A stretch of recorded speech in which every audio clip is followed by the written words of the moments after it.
Nos juntamos para hablar un poco de Hegel. Yo quiero hablarles de este libro muy famoso. Algunos, bueno, hay que ver si lo leyeron o no, se atreven a decir que es una de las obras más importantes de la historia del pensamiento occidental. De lo que les voy a hablar es de la fenomenología del espíritu, el libro de Hegel que se publicó en 1807. Este texto tiene un propósito bastante modesto, por decirlo así. Nada más y nada menos que pretende llegar al punto final, a la culminación, a la coronación o al cierre de toda la historia de la filosofía occidental. Ese es su modesto propósito. Quiere ser ese momento en que la filosofía, que, bueno, como quizás algunos de ustedes saben, etimológicamente quiere decir amor al conocimiento, deje de ser eso. Deje de ser un mero amor, un mero deseo, que como todo deseo y todo amor es de algo que nos falta, y se convierta efectivamente en un conocimiento real, pleno, alcanzado, que Hegel llamará cientificidad, sistema, ciencia. Deje de ser un mero amor a la sabiduría y se convierta en sabiduría efectivamente real, plena y completa. ¿Sí? Como pueden ver, unas pretensiones bastante bajas, modestas. Se trataría de un libro donde finalmente toda la historia de la filosofía encuentra su máxima autorreflexión, autocomprensión. Se contendría toda ella dentro de sí misma y entendería cuál fue su historia, en todas sus etapas. Y el nombre de esa autocomprensión final, o esa autorreflexión, es saber absoluto. Para decírselos a una manera de fórmula, de eslogan vacío, no va a ser lo que nos interese. El saber absoluto es el momento donde el saber del sujeto coincide plenamente con la verdad del objeto. No importa. Al final de la charla, esto va a quedar, espero, que es un poco más claro. Pero ya podemos ir de entrada dejando todo esto tan pretencioso y grandilocuente de un lado. Porque ya podemos sospechar que hay algo en esta empresa que es un poco ridícula, sin que esto evite que sea uno de los mejores libros de la historia, uno de los más hermosos, interesantes, de una fertilidad que hoy sigue generando legados muy importantes, etc. Pero dejemos todo esto de lado. Porque, como suele pasar con los libros filosóficos, con los textos de filosofía, ese capítulo del saber absoluto son más o menos 20 páginas. ¿Sí? Es la fenomenología del espíritu, como casi todo libro de filosofía, un texto polémico, destructivo. O sea, es quizás el ejemplo de un libro crítico. ¿Sí?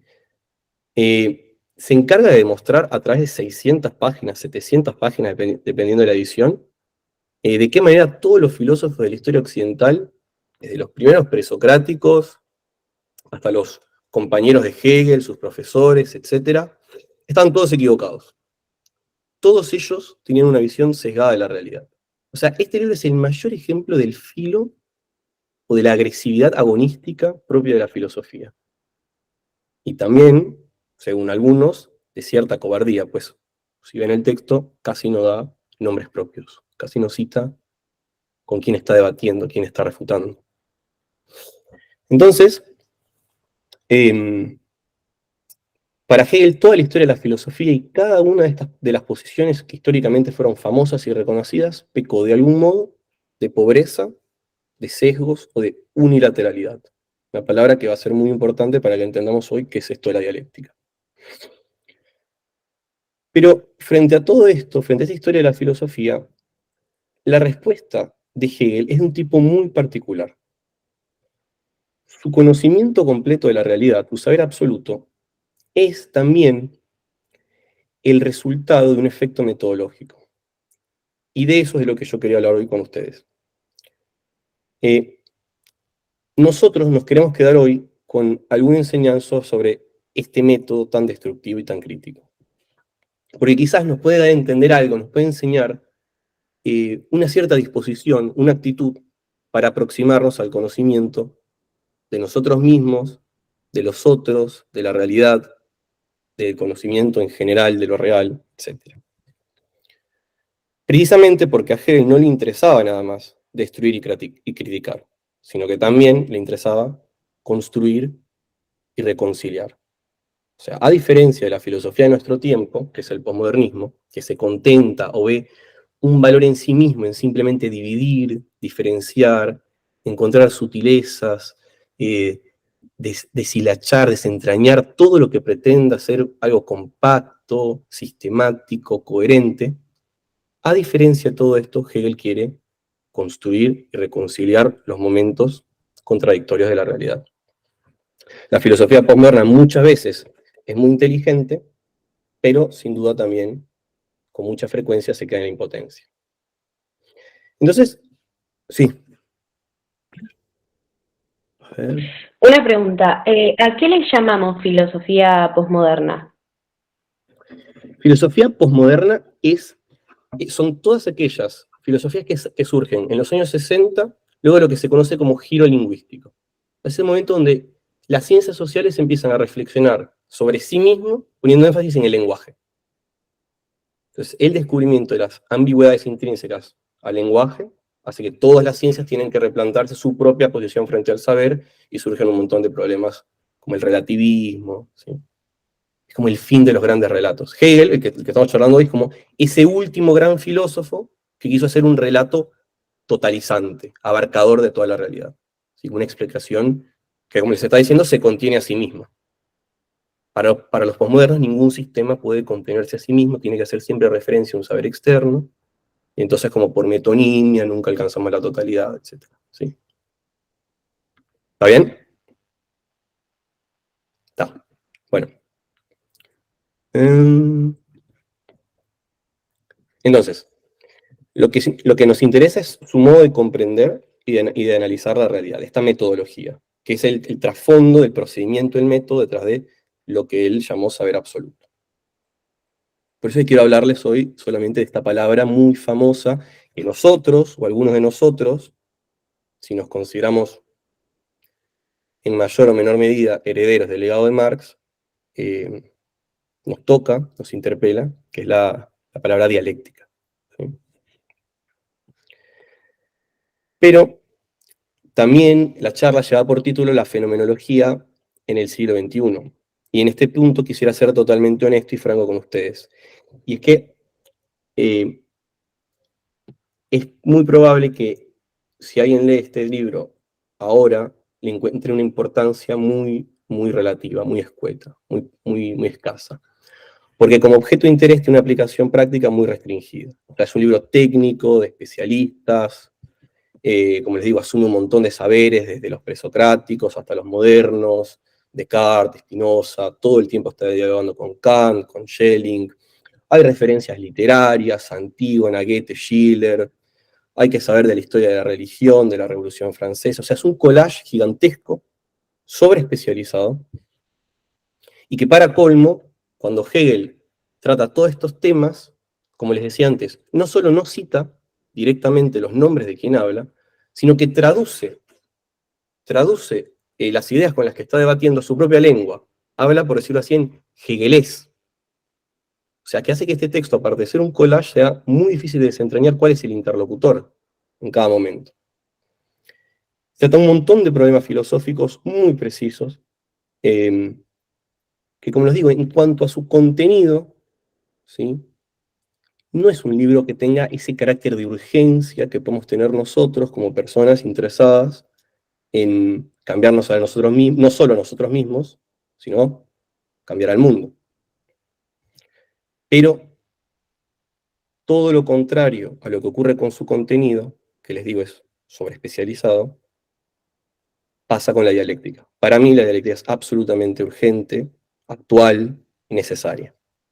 Y mucho más en una época que, como hemos venido charlando en este grupo en otros momentos, hay un gran empobrecimiento de las relaciones interpersonales y de todas esas condiciones en que la reflexión, el encuentro entre las posiciones, las ideas, la palabra, la polémica, profunda y fructífera pueda tener lugar.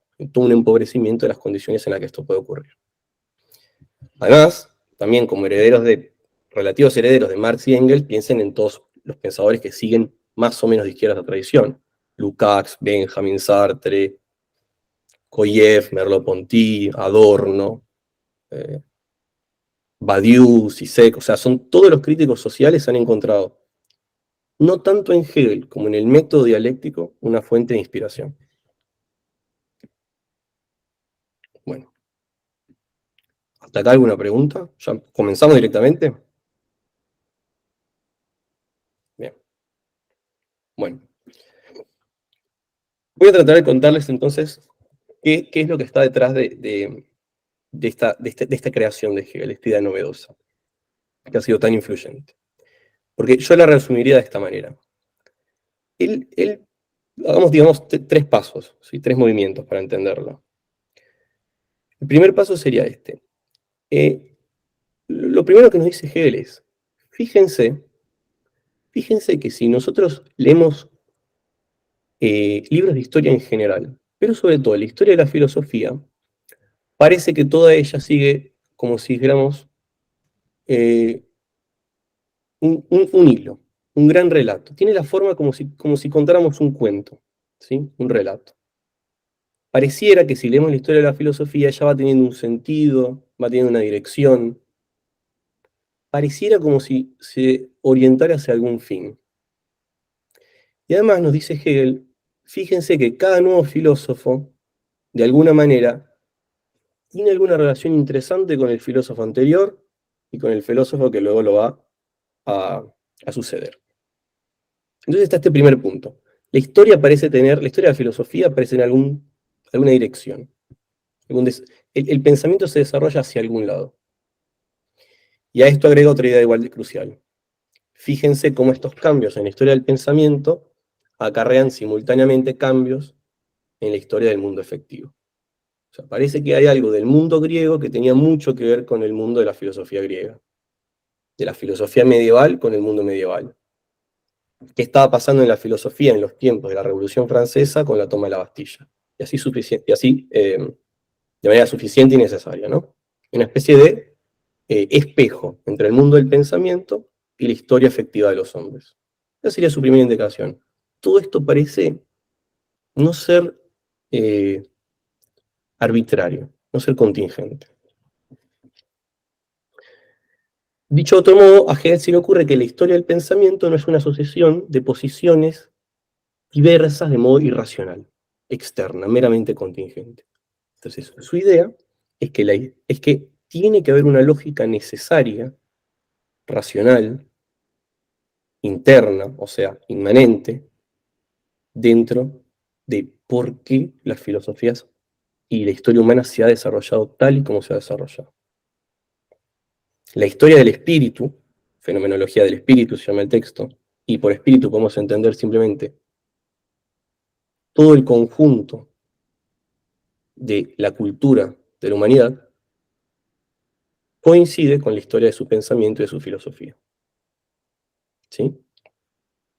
Entonces, el primer llamado de Hegel, el primer paso es, apliquemos todo el rigor de los conceptos del desenvolvimiento lógico a la historia.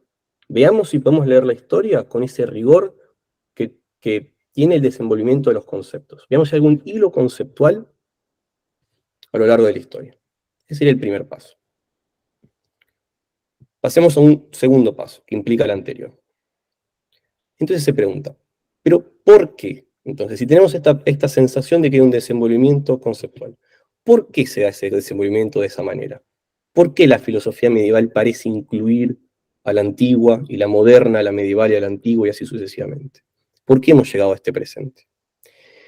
Y es una pregunta interesante porque fíjense que tenemos que diferenciar esta pregunta de una por el cómo. Si nos preguntamos cómo se ha desarrollado la historia, podemos responder fácilmente y de hecho es lo que hacemos todo el tiempo. O sea, nos remitimos a una gran variedad de formas aconceptuales. Vamos a hablar de biografías, de manuscritos, de geografía, de economía, influencias religiosas, artísticas, luchas de poder, de ideología, etc. O sea, es la historia exterior, ¿sí? Contingente, y no la conceptual. La conceptual sería aquella que trata de dar cuenta del por qué y que está inserta en la lógica de los conceptos y de los problemas. Entonces, la segunda idea sería que hay cierta cantidad de conceptos o de problemas que se van presuponiendo uno a otro. Es decir, que cada uno es la condición de posibilidad del siguiente, que hay un orden de complejidad y de implicación entre los conceptos. Cada concepto siguiente tiene un grado de exigencia y de contenido mayor que el anterior. Y estos últimos pueden y alcanzan más que los anteriores. Por eso en este texto no se sigue un orden cronológico. En las primeras 10 páginas del primer capítulo se puede debatir con pensadores del siglo VI a.C., del siglo XIX, y algunos comentadores incluyen pensadores que nacieron luego de Hegel. ¿Sí? La fenomenología tiene un aire fuera del tiempo, no sirve una lógica y conceptual de la humanidad.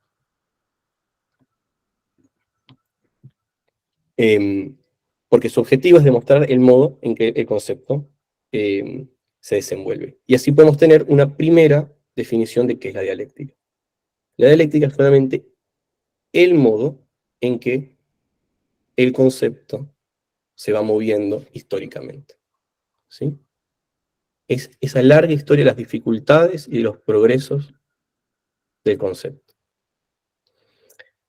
Para entender esto quisiera darle un ejemplo bastante preciso. Es muy divertido, es de Piaget. Sobre sus experimentos sobre las operaciones concretas. Vieron que en general los niños descubren la propiedad de la conservación de las cosas, es decir, la idea de que si ponemos la misma cantidad de agua, el mismo volumen de agua en dos vasos diferentes, pero uno de ellos más grande que el otro, en realidad tienen la misma cantidad de agua, no importa el tamaño de los vasos exteriores. Los niños descubren esto alrededor de los 5 años, y gracias a que tienen este concepto pueden pasar a otros conceptos más complejos, pueden llegar a este desenvolvimiento del concepto que a su vez lo implica. En general, como les decía, lo adquieren a los 5 años, pero Piaget y antropólogos descubren que no todos los seres humanos pasan más allá de este concepto, y así hay culturas donde no se llega a la noción de conservación del volumen o del peso, y también, algunos antropólogos lo comprueban, hay personas que creen que si doblan la ropa en una valija de manera más pequeña, puede haber menos peso en la valija como conjunto. Es un ejemplo que me pareció ilustrativo de cómo los conceptos se van conteniendo unos a otros en orden de complejidad. Bien. ¿Hasta acá bien? Una pregunta por ahí es tonta. ¿Por No. qué puede discutir sin noción de tiempo con diferentes filósofos en las primeras 10 páginas a que dijiste si la teoría es que se corresponde el pensamiento lógico con la historia? Porque el desarrollo de cómo eso luego puede tener lugar en la historia lo hace en otro libro, que es la filosofía de la historia. En la filosofía del espíritu solo le interesa la parte conceptual. Entonces, por ejemplo, místicos o pensadores del siglo XIX que creían en la posibilidad del saber inmediato por intuición religiosa, todos ellos, o quizás Bertrand Russell, que es del comienzo del siglo XX, todos ellos estarían en el primer capítulo. Porque para Hegel, nuestro tipo de saber más pobre, menos conceptualmente desarrollado, sería ese que cree que podemos prescindir de los conceptos y tenemos saber simplemente con indicar algo. Esto acá, saber inmediato, saber ostensible. ¿Y entonces hay algo cíclico que cada tanto vuelve o algo así? Sí, ahora en un rato voy a explicar qué tipo de necesidad implica esto. ¿Por qué no? Listo. Perfecto. Sí. ¿Qué tipo de necesidad implica esto? ¿Sí? Hay algo cíclico, uno puede volver a formas de conciencia más primitivas, sin duda. Perfecto. Gracias. Pero en este gran esquema conceptual, algunas cosas vienen antes que otras, porque hay conceptos más desarrollados que otros. ¿Está bien? Perfecto, perfecto. Bien. ¿Alguna otra pregunta? Seguimos.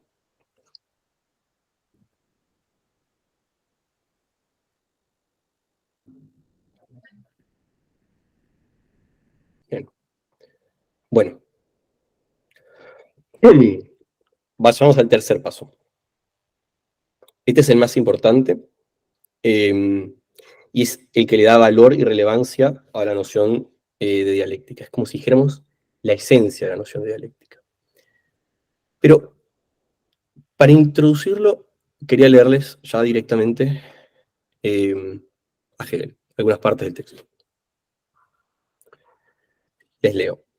Hegel dice: cuando arraiga la opinión del antagonismo entre lo verdadero y lo falso, dicha opinión suele esperar también, ante un sistema filosófico dado, o el asentimiento o la contradicción, viendo ante cualquier declaración, ante dicho sistema, solamente lo uno o lo otro.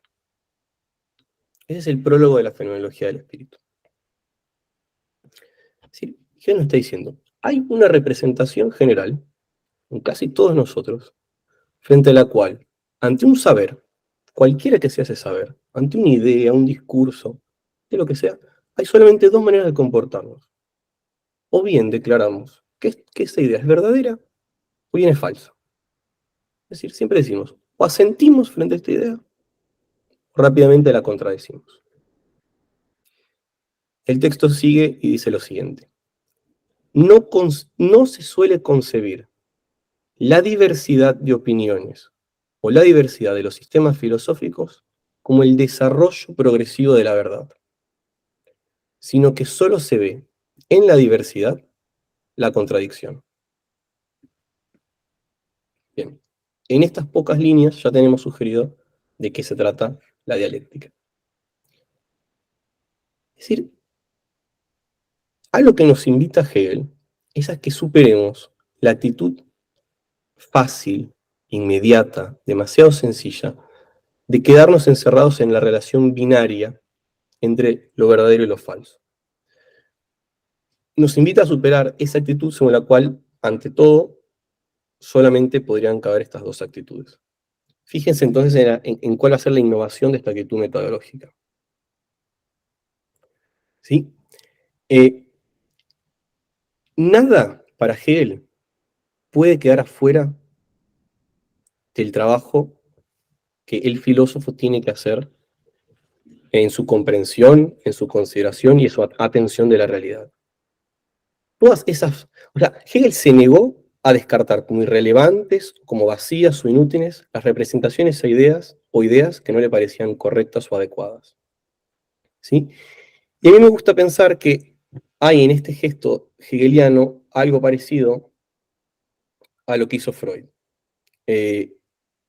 Porque ambos quisieron superar este binarismo, el principio de no contradicción. Como ustedes saben, el principio de contradicción es la idea fundamental de la lógica clásica. Decir A y no A no es posible, no puede ser cierto, es una contradicción. Pero Freud vio que en el inconsciente y en la conducta humana es posible desear, representarse o experimentar A y no A.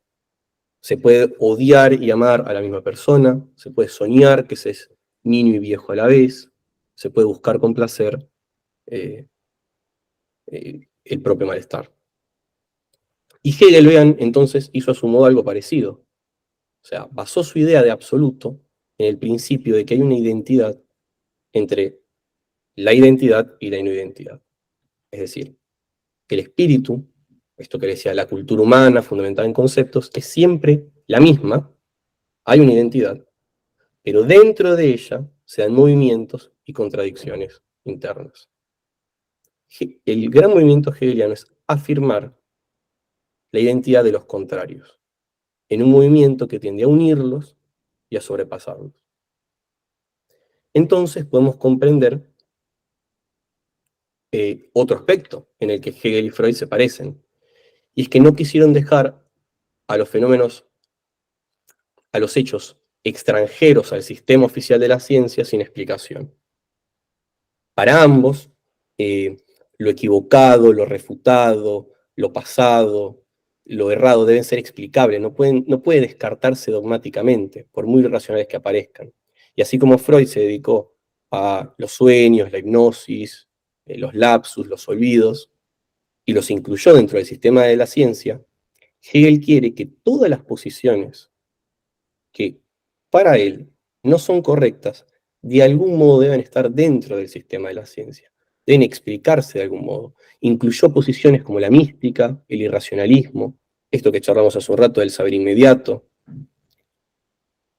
posiciones aconceptuales dentro de la filosofía, etc. todo esto debe estar ya dentro del sistema de la ciencia. Entonces, si nosotros vemos dentro de la diversidad, con Hegel, en esta actitud dialéctica, si nosotros vemos en la contradicción entre posiciones el desarrollo progresivo de la verdad, y en todo esto una relación necesaria, orgánica, esto quiere decir que tenemos que prestarle mucha atención a aquellos puntos donde encontramos choques, polémicas y posiciones encontradas. Y tratemos de precisar esto para... Sí. Sí, Candela. Una pregunta para ver si voy entendiendo. Claro que todavía no di a Hegel.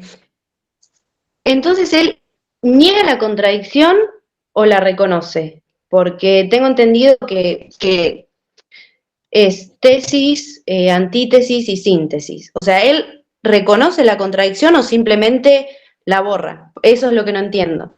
Porque él a través de la síntesis quiere crear un concepto absoluto, ¿no? Si voy hilando bien las ideas. Entonces eso como lo que no entiendo. Otra cosa, no entendí un poco la relación con Freud porque ¿cómo podría explicarse inconsciente?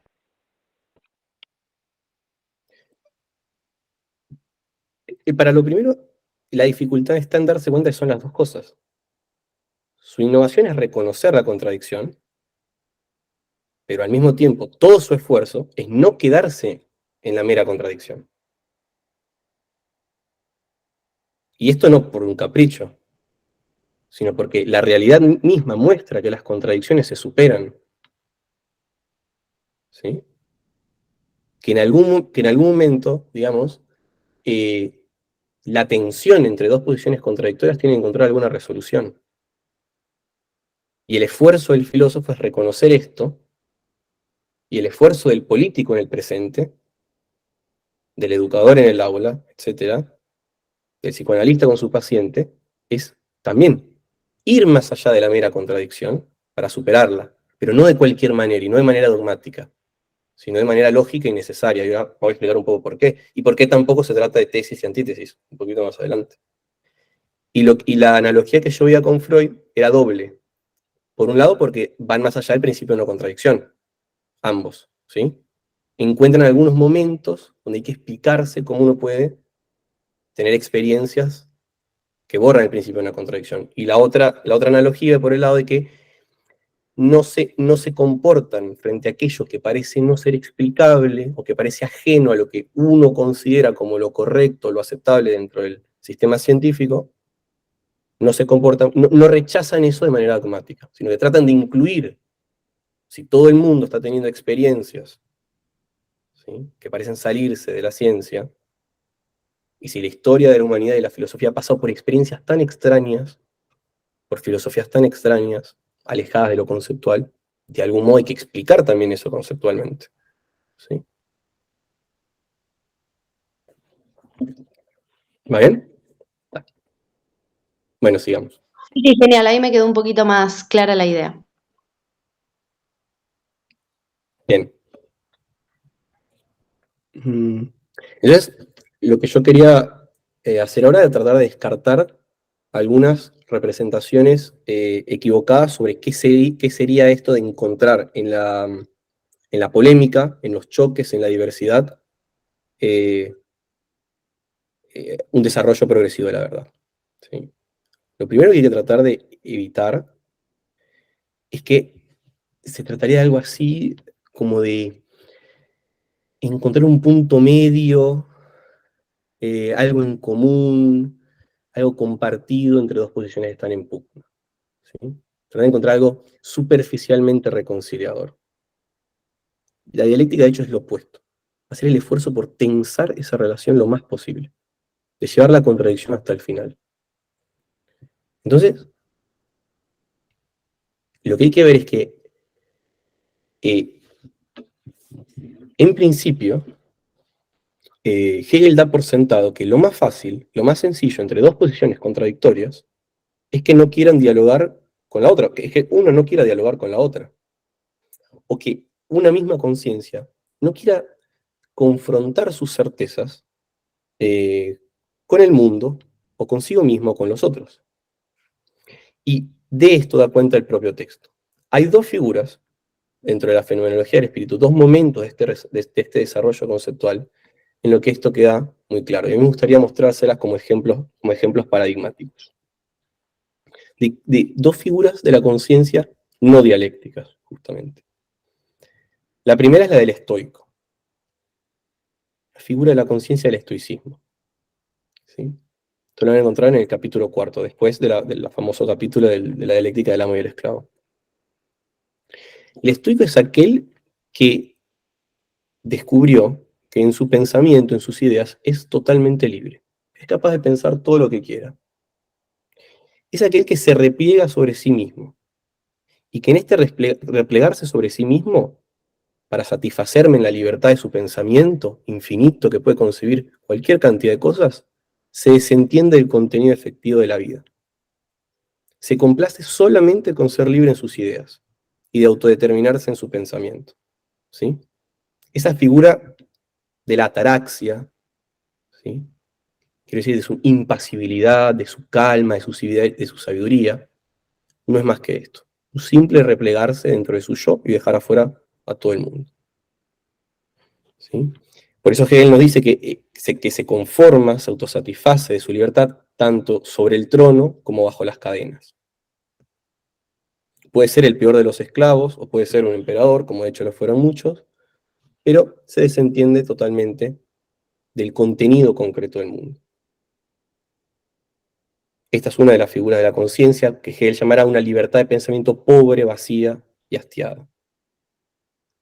La segunda forma que quería comentarles, y que es crucial, es la que nos va a permitir ir directamente a entender la positividad de la dialéctica, porque no es solamente un mero movimiento negativo, es el del escéptico. El escéptico es como si fuera un estoico radical. En lugar de autocomplacerse con la libertad de su pensamiento encerrado en sí mismo, lleva esa libertad hacia el mundo. Y su máxima preocupación es tratar de refutar de inmediato todo lo que se le aparezca al frente. ¿Sí? Quiere refutar ideas, representaciones, experiencias, encontrar la falta, el punto ciego, ¿sí? Los puntos inconsecuentes de todo aquello que estudia y que examina. Esa es la típica persona que está en esta actitud de dudo de todo. Y se contenta un poco con la vanidad de examinar todo por sí mismo y a todo encontrarle un poco el palito que van a pisar para que fracase. ¿Sí? Es aquel que no trata de superar esas contradicciones que encuentra en la realidad. Y es muy importante entender por qué esto tampoco sería mantener una actitud dialéctica. Porque también era aquella propia de Sócrates y de la mayéutica. Es insuficiente porque, como sabemos, los diálogos socráticos terminaban en aporías y no en una reconciliación mayor que logre superar, ¿sí?, las contradicciones. Es muy interesante ver cómo Hegel comenta esta figura del escéptico. Les leo a Hegel en este punto. Dice, si al escéptico se le indica en algún lugar una igualdad, él va a responder con una desigualdad.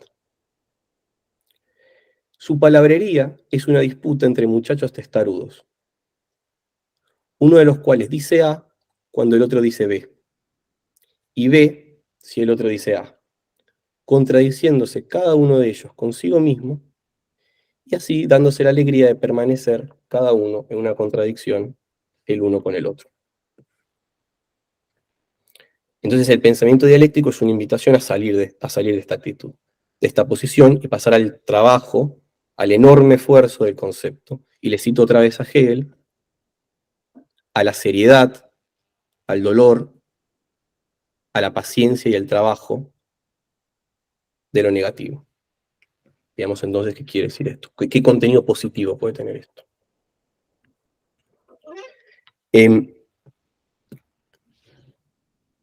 La cuestión entonces es la siguiente. Frente a la realidad hay un cúmulo gigantesco de saberes y de experiencias. Frente a la historia hay una gran cantidad de posiciones encontradas. Lo que hace Hegel es intentar hacer una ciencia de la experiencia de la conciencia frente a todas estas manifestaciones, frente a todos estos fenómenos. Es un libro donde racionalmente rastrea el desarrollo necesario e inmanente que hace la conciencia a lo largo de todas estas experiencias. Es su disputa, su lucha por transitar todas estas configuraciones, estas estaciones de tránsito, hasta elevarse al espíritu. Y solamente si recorremos esta historia pasada, ya fue superada, pero solamente si comprendemos esa historia anterior, podemos comprender en qué punto del presente nos encontramos. Y por eso es que para Hegel la ciencia no puede rechazar un saber no verdadero sin más. Esto es lo que yo decía que es su gran movimiento. No puede rechazar aquello diferente y contradictorio que no comprende de manera dogmática. ¿Sí? La verdad va a estar solo en el desarrollo largo, siempre limitado, siempre por completarse de una idea. Debemos reconstruir la historia de la experiencia de nuestra conciencia para saber en qué estado nos encontramos en el presente. Y así, enseguida vemos que tanto en el pasado como en nuestro presente, la historia de nuestra conciencia coincide con la historia de nuestros errores. Esta era la idea central que yo les quería comentar al comienzo. ¿Y por qué? Porque para nuestra conciencia, cambiar de opinión, aprender, ver el mundo de una manera más rica, significativa, interesante, plena, madura, todo esto, nos enseña Hegel, tiene un significado negativo. Eso es lo que no para de subrayar Hegel. O sea, esto es lo que hay que entender bien. Y aprender no es solamente ganar información. No es un mero proceso acumulativo y placentero. El verdadero aprendizaje que tenemos todos en la experiencia de nuestra conciencia es un proceso doloroso que hiere nuestro narcisismo. Aprender, más que una ganancia, suele ser en realidad perder, suele ser dejar de ver, desprenderse de aquellas cosas que antes nos contaminaban y que se nos imponían sin que nosotros lo supiéramos. Por ejemplo, para aprender un nuevo idioma hay que alejarnos de la cercanía de nuestra sintaxis y de la organización de nuestros fonemas. O por ejemplo, para aprender sobre economía, sobre ciencia política, hay que aprender a desprendernos de nuestros preconceptos y de nuestros hábitos de la vida cotidiana y con nuestro sentido común. También el que aprende a dibujar, primero tiene que dejar de ver toda esa riqueza y esa plenitud inmediata que tienen los colores y las formas para centrarse solo en la disposición geométrica. Y solo después volver a esos factores. Bien. Por eso, para Hegel, todo este largo camino en que la conciencia va haciendo su experiencia y va ascendiendo, disputando lentamente a través de sus contradicciones y aprendizajes para ascender a cada vez a mayor cantidad de saber, todo esto es para ella una catástrofe. Ella lo vive como la destrucción de sí misma. Les leo otra vez el texto de Hegel. La conciencia natural, la de todos nosotros, se muestra constantemente en sus experiencias como saber no real. Y sin embargo, en cada momento se considera inmediatamente como el saber real.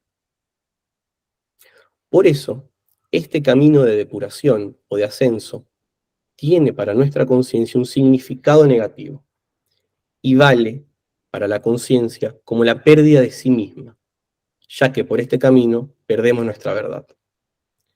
Es el camino de la duda, o más exactamente, es el camino de la desesperación. Acá Hegel hace un juego de palabras porque la palabra duda y desesperación en alemán tienen la misma raíz. Entonces, nosotros vamos viviendo en nuestra experiencia el ascenso a la verdad, hacia nuevas verdades que conseguimos, no tanto como una victoria inmediata, sino más bien como una pérdida y como una pérdida de las preconcepciones y de los saberes que ya teníamos antes. O sea, sostener este camino de duda y de desesperación sería lo propio de una actitud o de una disposición dialéctica. Por eso, yo creo que dicho todo esto, ya podemos entrar a esto que les decía antes como tercer paso, que es la esencia de la dialéctica, que es el concepto de la negatividad determinada. Negatividad determinada es el núcleo, es lo que explica cómo funciona la dialéctica. Esta es su innovación. ¿Sí? Si decimos entonces que hacemos un camino de errores, de fracasos, de unilateralidades, etc., en la negación determinada encontramos por qué al mismo tiempo esto comporta un carácter de necesidad y de progreso. Leo a Hegel otra vez, el párrafo fundamental. La nada, considerada como la nada o la negación o la refutación de alguna posición que teníamos antes, previa, no es una nada vacía. No es que una vez que refutamos una experiencia nuestra, nos quedamos en cero o en un punto de partida, sino que toda negación o toda refutación tiene siempre una determinación y un contenido. El hecho de que negamos algo nos deja siempre con un contenido de aquello negado. Y es esto lo que nos impulsa a ir adelante hacia cierta dirección. ¿Sí? Digamos lo siguiente. Negué lo anterior. Negué el contenido, un contenido de mi experiencia. Pero ahora soy el resultado de eso superado. Eso a lo que le dije, ya no soy esto, me deja en una nueva posición y hace surgir inmediatamente una nueva forma. Esto es lo que va impulsando todo el proceso. Que los distintos cortes que yo voy haciendo en mi experiencia me orientan necesariamente hacia una nueva dirección. No quedo en un punto vacío.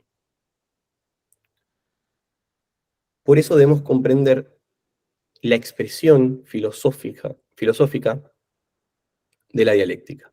Y toda ella se encuentra en la palabra superar. Seguramente han escuchado quizás algo de esto, del Aufheben, Aufhebung, ¿sí?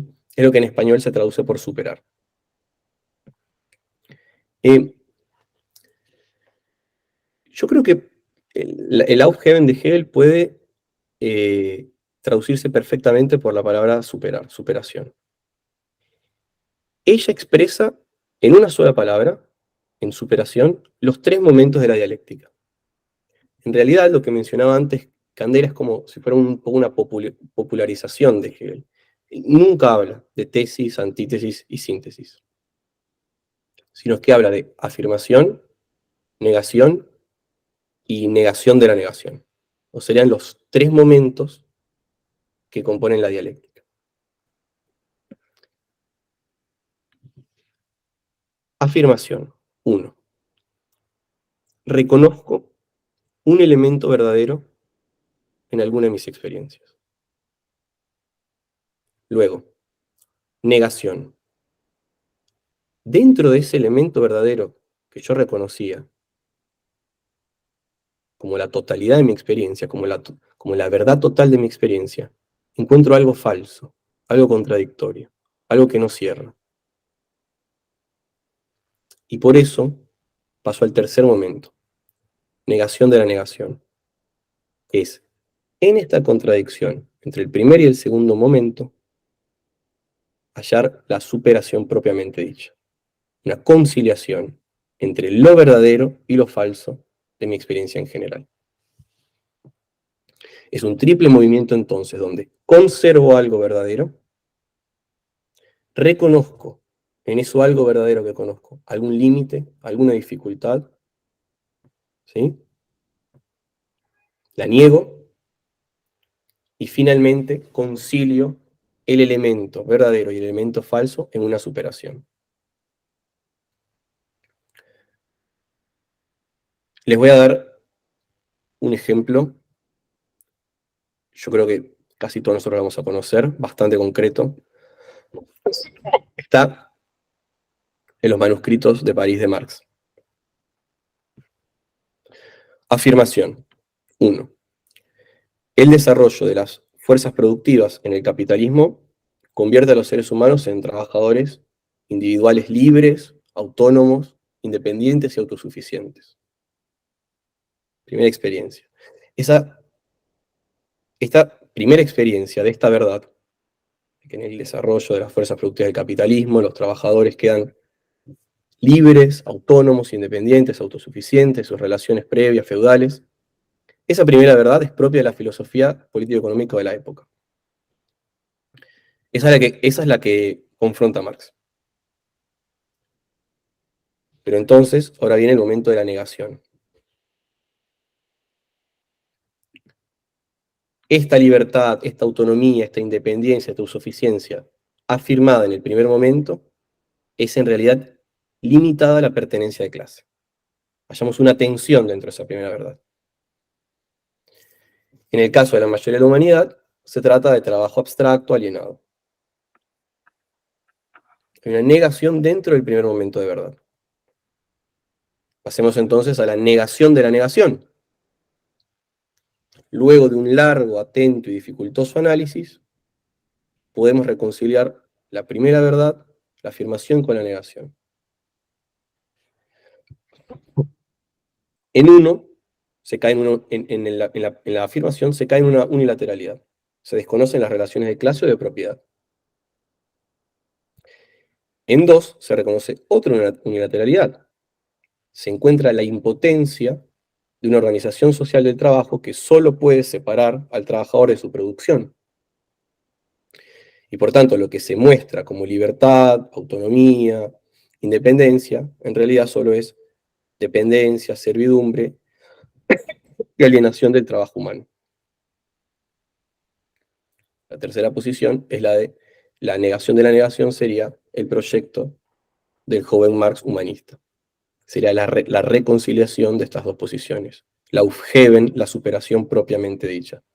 Se conserva el desarrollo de las fuerzas productivas, se niega las relaciones de clase y de alienación, que eran las posiciones 1 y 2, afirmación y negación, y se genera una sociedad donde haya lugar para el trabajo no alienado y donde se dé la verdadera libertad del ser genérico del hombre. ¿Sí? ¿Se entiende este ejemplo? ¿Más o menos? Bueno. Entonces,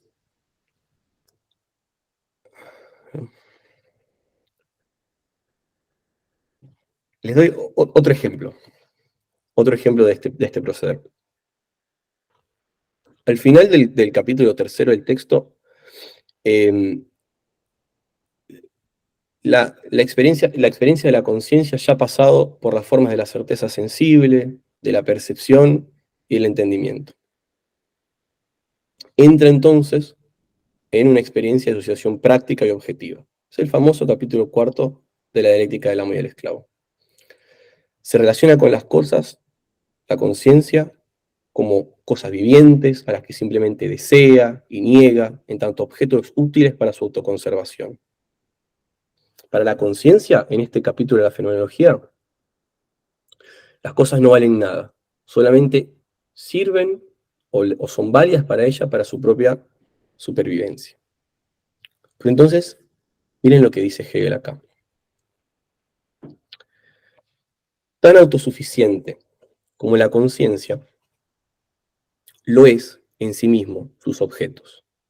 Tan independiente como se muestra esta autoconciencia que sale al mundo práctico, a trabajar las cosas para su supervivencia, se muestran las cosas. Son dos seres independientes. La autoconciencia es simplemente para sí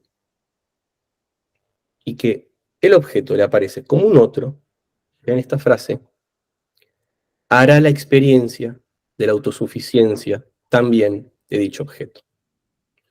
Entonces, yo les quería leer esta frase para que vean qué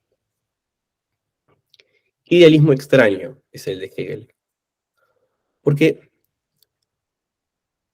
la conciencia va a tener que pasar por la experiencia de la autosuficiencia, de la resistencia, de la independencia de la cosa o del objeto. O les leo otra definición de Hegel también. El recorrido de la conciencia es el camino por la seriedad de la vida en su plenitud, en la cual la conciencia se adentra en la experiencia de la cosa misma. Es un idealismo muy raro entonces, donde la conciencia va a tener que hacer todo un recorrido por la resistencia de las cosas. Y por eso, en esa misma línea, Adorno enfatizará cómo una aproximación dialéctica al arte pone el énfasis en las cosas y no en quien percibe las cosas.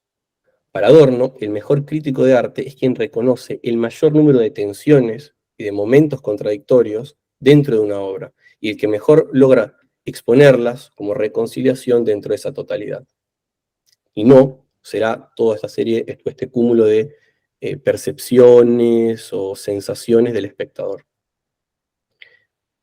Les quería leer este ejemplo también para mostrar por qué la dialéctica no es un subjetivismo radical ni tampoco un relativismo.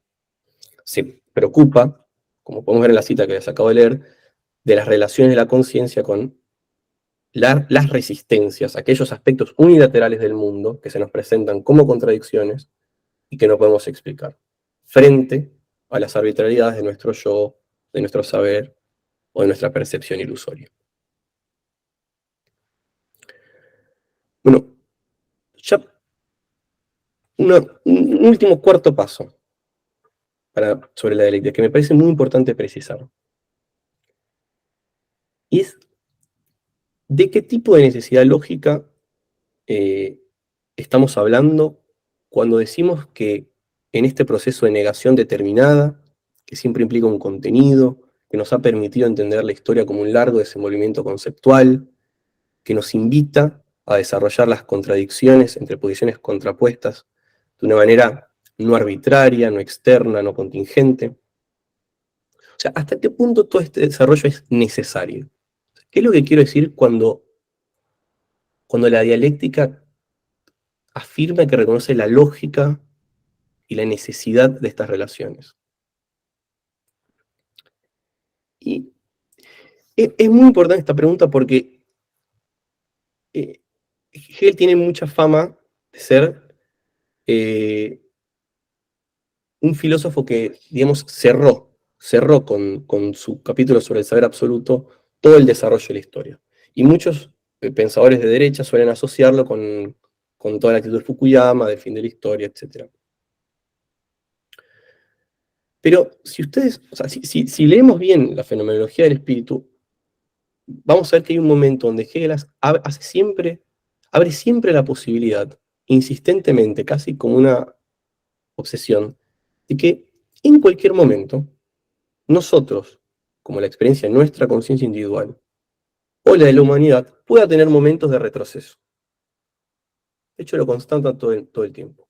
O también abre siempre la posibilidad, como les leí en el caso del estoico y del escéptico, de que no querramos proceder más, que querramos suspender todo el proceso.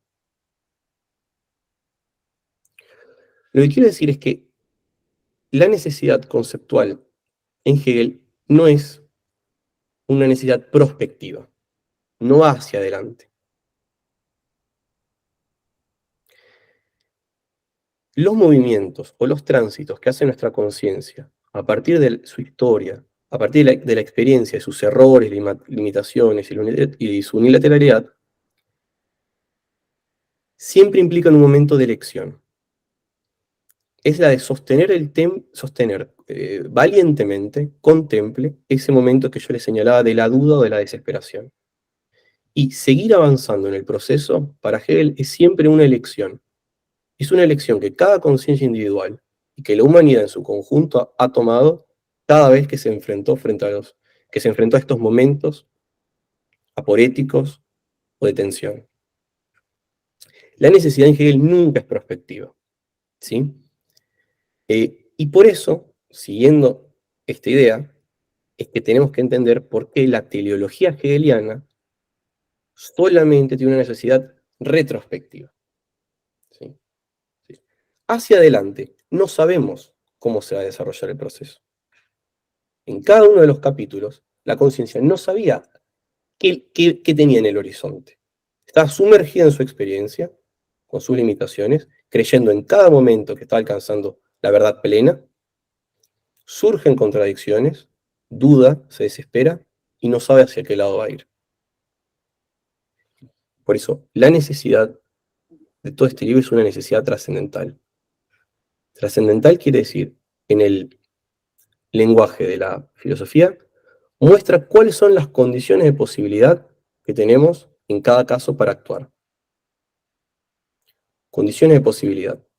Yo soy la historia de mis errores y mis errores me han traído hasta este punto.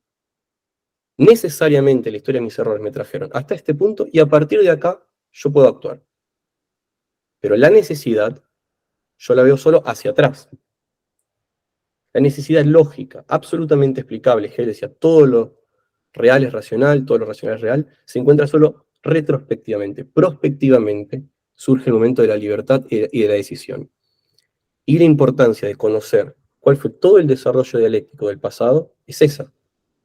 Comprender cuál fue la historia de los errores nos permite entender en qué punto nos ubicamos en el presente.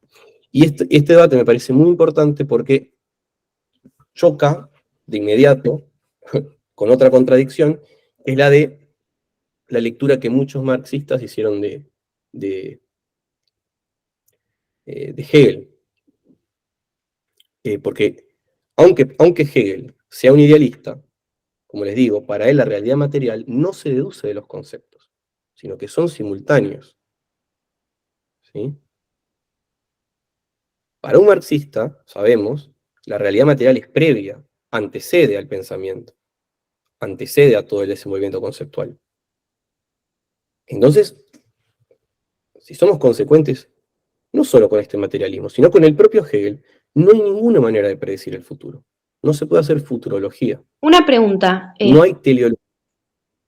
Sí. Perdón que te interrumpa. Sí. Dijiste que No. Hegel era un idealista, o sea que del concepto pasamos a la realidad, o el concepto y la realidad coinciden.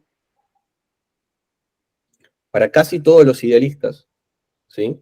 Sí. Los conceptos o las ideas exceden a la realidad. Yo les quería decir que es un tipo de idealista muy particular porque todo el tiempo está poniendo el énfasis en la red. Es lo que les quería leer con el caso del capítulo 4. Todo el tiempo, lo que hace que la conciencia cambie, haga inversiones, es la resistencia de las cosas, o de los otros, o de la realidad material. Pero en Hegel ese cambio es simultáneo. Cambia la conciencia, cambia las cosas. Para un marxista no. Cambian las cosas, después cambia la conciencia. Claro. Para otros idealistas, Hume, Berkeley, primero vienen las ideas, después viene el mundo. Para Hegel es simultáneo, para un marxista primero cambian las cosas. ¿Sí? Hume también era idealista. Sí.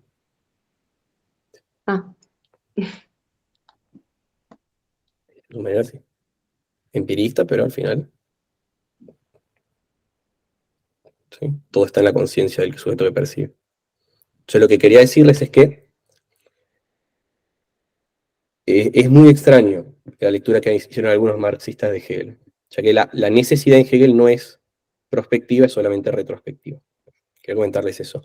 Y aprovechar para leerles un párrafo genial de la filosofía del derecho, donde dice que la filosofía llega siempre demasiado tarde. Como pensamiento del mundo, la filosofía aparece solamente en el tiempo después de que el mundo real, la efectividad, ha terminado y ha desarrollado un momento de su proceso de cultura y de realización. Eso que enseña el concepto, la historia lo muestra necesariamente de la misma manera. El búho de Minerva inicia su vuelo al caer el crepúsculo.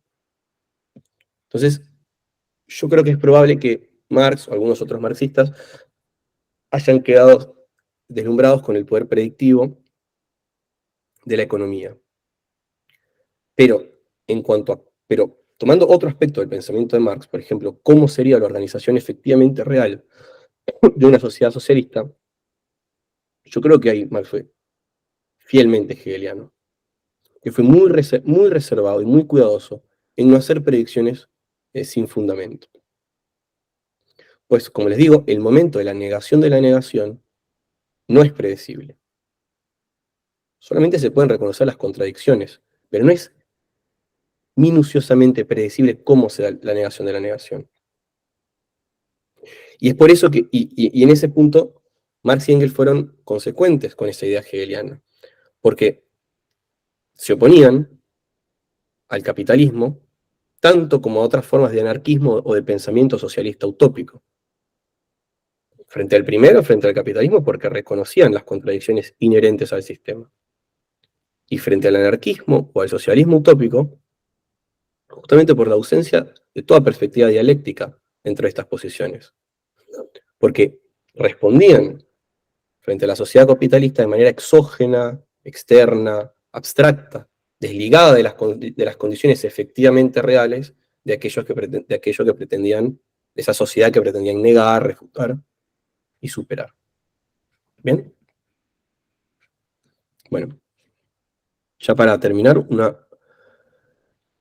solo para cerrar quería decirles lo siguiente, que si yo hice toda esta exposición, tratando de hacer un punteo de algunas de esta noción difícil de la ética, es para tratar de llegar a esta idea o a esta especie de actitud o disposición que podemos tener frente al conocimiento, los otros, nosotros mismos, la realidad, y ante las dificultades.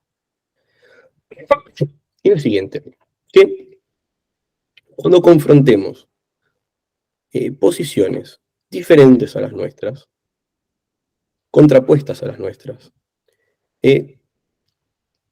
tener una discusión dialéctica significa, según todo lo que vimos anteriormente, tratar de sumergirnos lo más posible en la experiencia, en el lenguaje, en las condiciones, en el punto de vista, ¿sí? En, digamos, la larga historia de los errores y de las unilateralidades de quien enuncia esa posición contrapuesta. O sea, la disposición dialéctica es un esfuerzo de acercarse al otro contradictorio, de esta manera.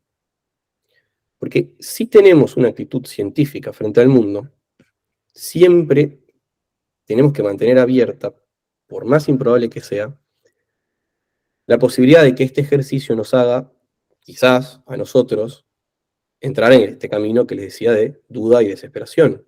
Quizás nos lleve a la dolorosa experiencia de tener que cambiar nuestro punto de vista. Pero puede ser que no. Es decir, que si el otro no logró ese efecto sobre nosotros, cuando nosotros con toda la seriedad y el esfuerzo de lo conceptual fuimos e intentamos entender su posición, nosotros entonces podemos hacer el movimiento contrario. ¿Sí? Podemos acercarnos hacia el otro y hacer una experiencia dialéctica con su saber. Es decir, usar su lenguaje, sumergirnos e identificarnos con los preconceptos, con las nociones, ser lo más fieles que podamos, en la medida de lo posible, a la experiencia del otro, en el momento del debate, de la polémica, del encuentro. Si hacemos esto, y solamente luego de hacer esto, podemos mostrarle, y esto sin imponerle desde afuera, de manera externa, ¿sí? Doctrinaria un poco, nuestra otra perspectiva diferente, podemos mostrarle cómo el desarrollo interno a sus propias posiciones lo llevará tarde o temprano a contradicciones, a su camino de la negatividad, de la duda y de la desesperación. Esto es salir de la actitud externa, contingente, de en todo tener una posición de o lo verdadero o lo falso. Frente a toda posición o doctrina hay que entrar dentro de la lógica de esa posición o doctrina para refutarla desde adentro. Y como les decía, puede ser que la otra conciencia no quiera hacer esta experiencia, que no quiera reconocernos, que no le interese la resistencia de las cosas, del mundo, ¿sí? Que no quiera ninguna inversión de la relación sujeto-objeto. Uno de los pasajes más bellos de la fenomenología es cuando Hegel dice que toda otra conciencia no estará nunca obligada de por sí a reconocer como suya los parámetros que nosotros le propongamos. No es posible forzar a otro a la libertad o a cambiar de opinión. Existe. Toda experiencia, toda conciencia es intransferible. Pero también puede ocurrir, bueno, que haya un encuentro y que sea afectiva. Que las dos, que como en el capítulo 4 de la fenomenología, las dos autoconciencias se reconozcan mutuamente la una en la otra. Y cada una haga sobre sí aquello que la otra conciencia también hizo ya sobre sí. ¿Sí? Entonces, fíjense cuán lejos está la actitud dialéctica de la confrontación de posiciones contrapuestas de todo trato de reducción al absurdo, de agresividad, de infantilización, de agresividad, o de aleccionamiento externo, venido desde afuera. ¿Sí? Esto es entonces lo propio de la dialéctica, tratar de acercarse a las posiciones diferentes a las nuestras para contradecirlas desde adentro, y no de manera externa. Bueno, eso sería todo.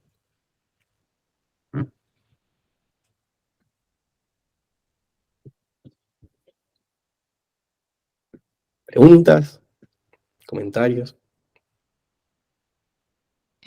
A mí me gustó, hubo algunas cosas que, para serte sincera, no entendí, Está bien. pero me gustó porque yo siempre tuve la dialéctica como una discusión en la que, bueno, el otro, como decía Nietzsche, tiene que demostrar que no es un idiota, básicamente.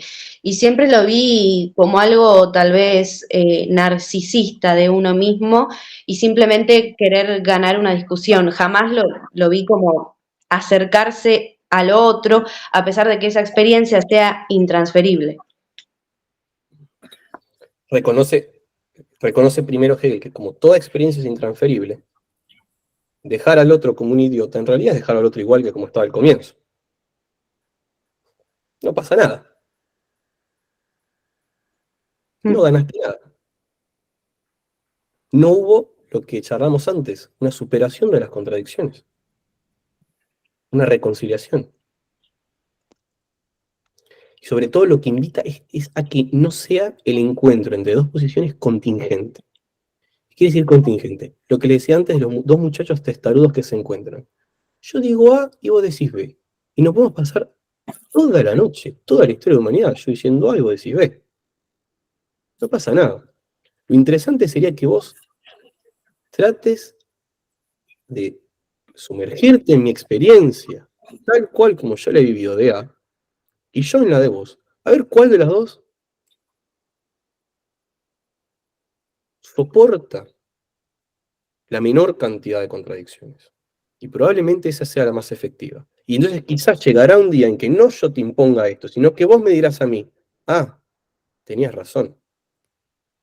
Hice la experiencia de las limitaciones de mi posición. Porque solamente yo pude hacer la experiencia. Vos no me la pudiste imponer desde afuera. Sin embargo, es posible la pedagogía, es posible el contacto entre conciencias, ¿sí? Y así es que reduce la historia de la filosofía a una historia de posiciones antagónicas, etcétera, etcétera. Sí. Que necesariamente tienen que tener un vínculo entre sí.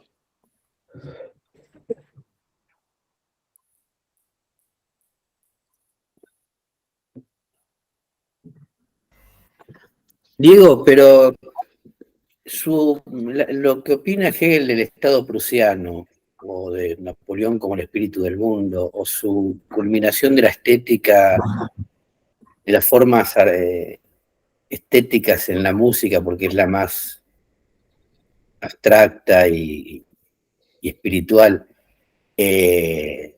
¿no tiene aspectos de cierre? La historia continuará, Hegel sabe que continuará, pero él cree que con el Estado prusiano y con esa estética hay una coincidencia entre sujeto y objeto plena, gracias a su filosofía, por supuesto. Napoleón realizó la libertad en Europa. Sí, él tiene un tono de cierre, pero en los últimos años de su vida, o sea, el Hegel de la fenomenología del espíritu es muy optimista, el de sus últimos años ya no es tan optimista. Por eso el comentario del búho de Minerva, fíjate, es muy interesante hablar de experiencias singulares, queda sin laburo, lo censuran, llega la Triple Alianza. Hace su propia experiencia y que la historia no está cerrada, no está terminada. Por eso el búho de Minerva solo alza, vuelve al amanecer, la filosofía no es prospectiva.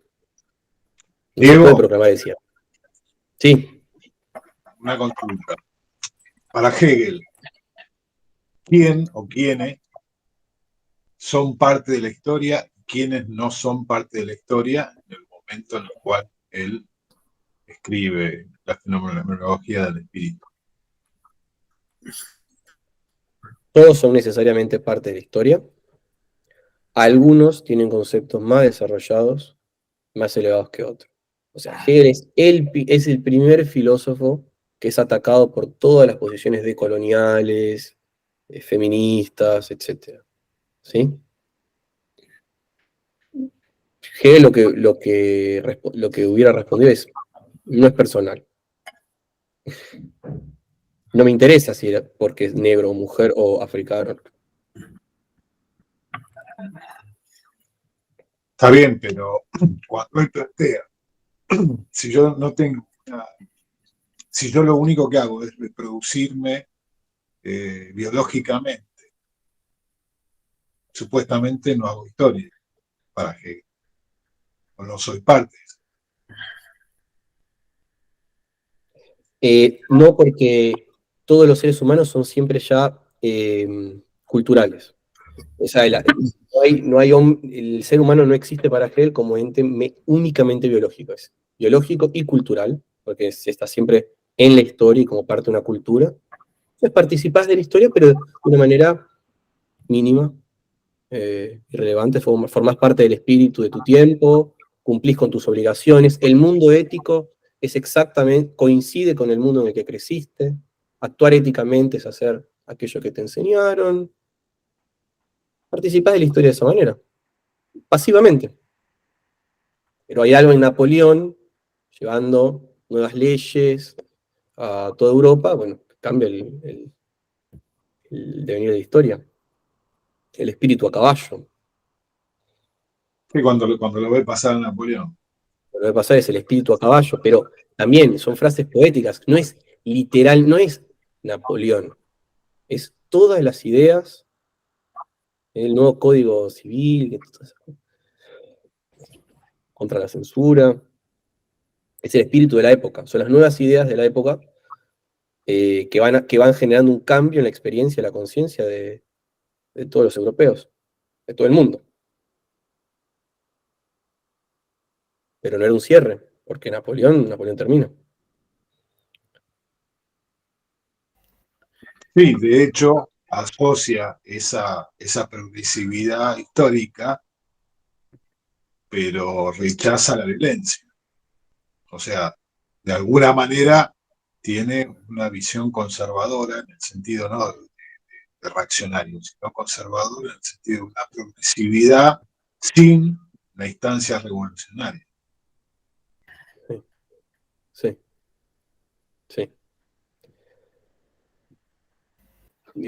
Sí, Marx dirá, encontraste estas contradicciones y vos las reconciliaste en el Estado prusiano. Te faltaron ver otras. La historia no está cerrada, te faltaron ver otras. Pero, como yo les decía, solamente esa necesidad lógico-conceptual es retrospectiva. Está bien que Hegel no las haya visto, porque tenía que desarrollarse un poco más el capitalismo, ¿no? Tenían que pasar varias cosas.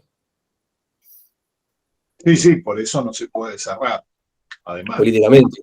O si no, es simplemente su unilateralidad. Quizás los signos de las contradicciones estaban ahí, no los percibió, no los estudió.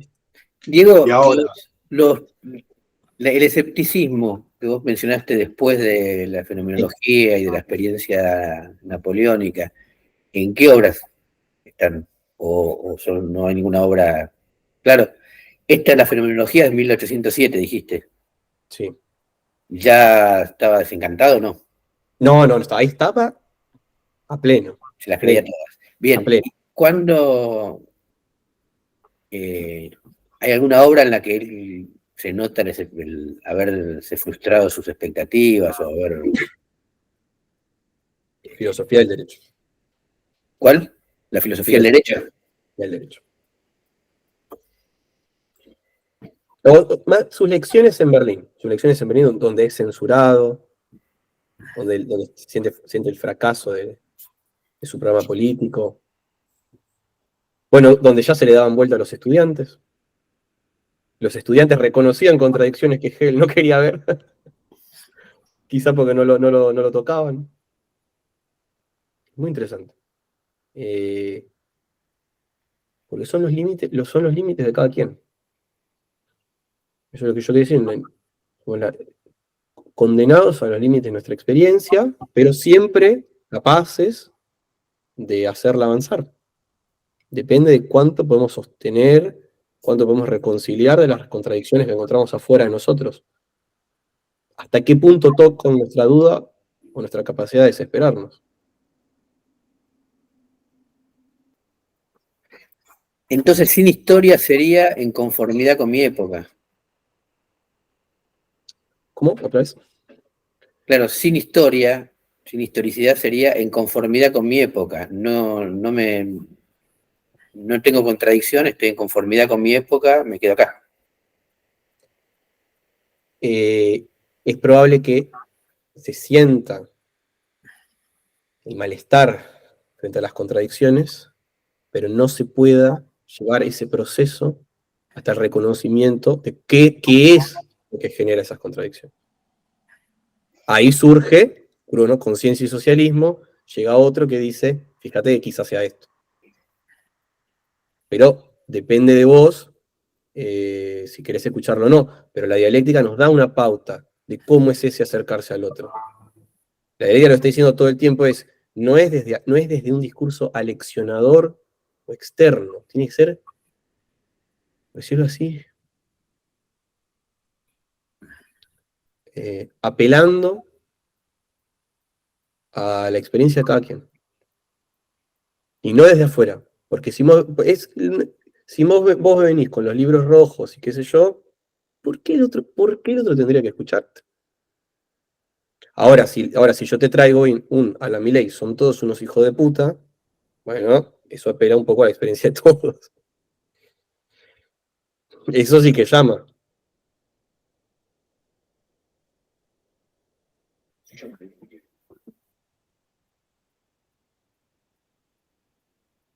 Pero si en toda la historia de mis errores no apareció nunca ninguna preocupación por marxismo, socialismo, historia, no he orientado mi manera de hacer frente a mi existencia de esa manera. ¿Por qué? Es muy difícil de transmitir porque es un lenguaje filosófico, pero esa palabra, yo traté de enfatizarla varias veces, externo o contingente. Quiere decir, realmente viene de afuera. Supongamos que sos un trabajador, es como si llega un intelectual desde afuera.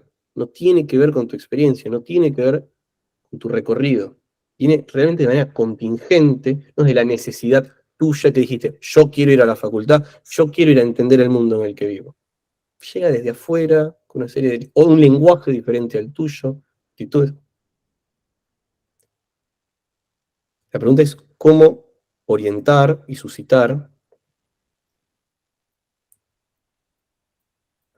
una cierta lectura de las contradicciones que nosotros consideramos valiosa, porque hemos hecho un trabajo dialéctico, hemos refutado el socialismo utópico, el liberalismo, varias cosas, eso de la socialdemocracia, qué sé yo. Como les decía, con conceptos que contienen más que otros, conceptos que pueden más que otros.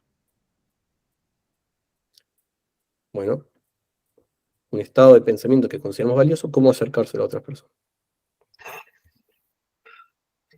Pero es intransferible la experiencia. Cada quien la hará a su manera. Y ni siquiera dentro, o no, porque es lo que dice Hegel todo el tiempo. Y los estoicos, un gran mundo, la filosofía del estoicismo es la de la filosofía estoica es la del posmodernismo, la del mundo moderno. No importa si afuera todo choca contra vos. Vos sos libre de estar en tu casa y pensar lo que quieras. Es una frase hermosa de Hegel. Sobre el trono o bajo las cadenas. Se siente perfecto, libre.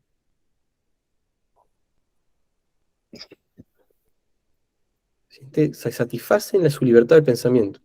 Sea un esclavo, sea el emperador. Le da igual el mundo. Y otra figura es la de la desesperación. Quizás ya no creo en nadie, soy un escéptico, pero no logro reconciliar. Me quedo en el escepticismo, en la desconfianza, en la impotencia, en la inactividad. Por eso yo les traía esas dos figuras. Hay muchas más. Está una preciosa, quizá la conocen, que es la del alma bella. ¿El alma bella cuál es? Se para frente al mundo y denuncia en todos lados las contradicciones. Es muy inteligente, es más inteligente que el escéptico todavía. Denuncia todas las contradicciones en la realidad, sin ver cuál es su participación en eso que denuncia. Esa era la que Lacan acusaba a los histéricos. Con la que Lacan acusaba a los histéricos. Son muchas formas posibles de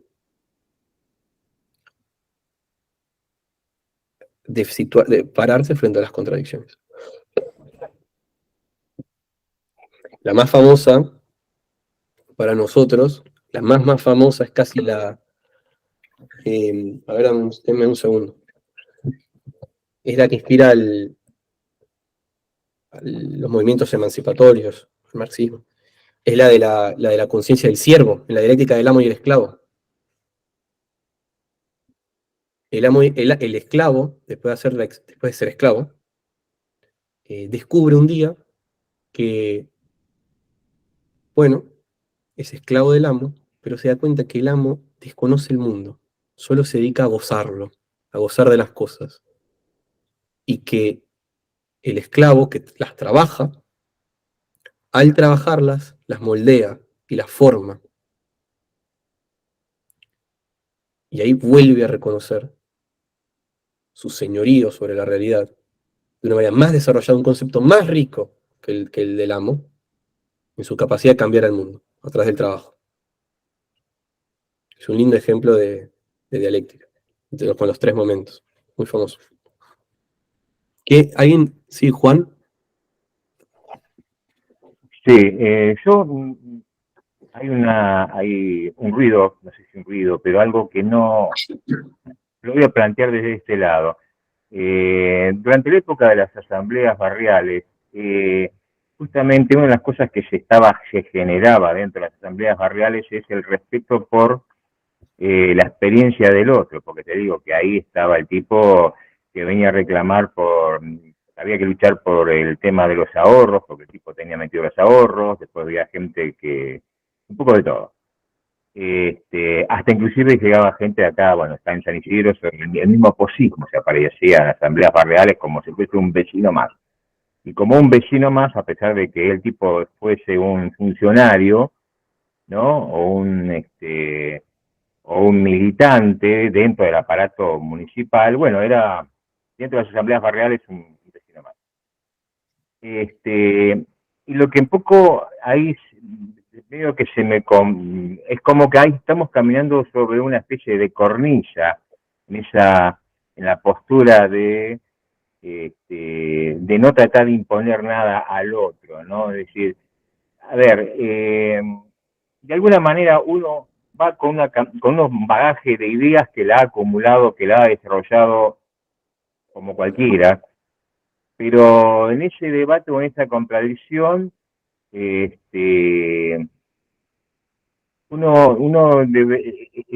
inevitable que uno buscaría tratar de hacer pesar lo propio, lo suyo, la experiencia concreta. De hecho, con la experiencia de las asambleas barriales terminó trasuntando en eso, ¿no? O sea, el respeto por todas las ideas, ver cómo se confluían, ver cómo se armonizaba todo eso, y terminó absolutamente en nada, en un desastre, en una especie de parálisis. ¿Por qué habría que tomar tan en cuenta este tema que estás planteando sobre coincido con vos, que las experiencias son experiencias personales, de última, son las que realmente hacen que esto pese.